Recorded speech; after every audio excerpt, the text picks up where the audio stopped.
गर्नुभएको छ। म नेपाली जनतालाई हात जोडेर भन्छु रक्सी मासुमा नबिक्नु होला। तपाईहरुलाई जुन अधिकार छ 5 वर्षमा एकचोटि प्राप्त गरेको अधिकारको दुरुपयोग नगर्नु होला। त्यही कुराले गर्दा यो कुशासन भइरहेको र सम्पूर्ण नेपाली जनतालाई म के चाहन्छु भनेदेखि विवेक प्रयोग गर्नु होला। विवेक प्रयोग गर्न त्यो विवेक प्रयोग नगरेर तपाईलाई आएको सत्तामा पुर्याउने अधिकार तपाईमा 5 वर्ष एकचोटि आउँछ, त्यसको सदुपयोग गर्नु होला र आफ्नो छोराछोरीको भविष्यको लागि।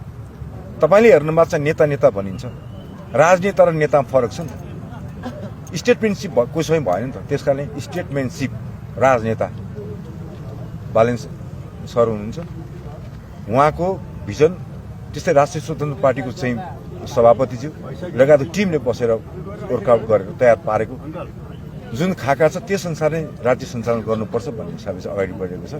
त्यसकारण म सम्पूर्ण नेपाली जनतालाई, सम्पूर्ण समुदायलाई म अनुरोध गर्न चाहन्छु, रक्सी मासु पैसामा बिकेर एक दिनको गल्तीले 5 वर्ष नपछुताउन अनुरोध गर्न चाहन्छु।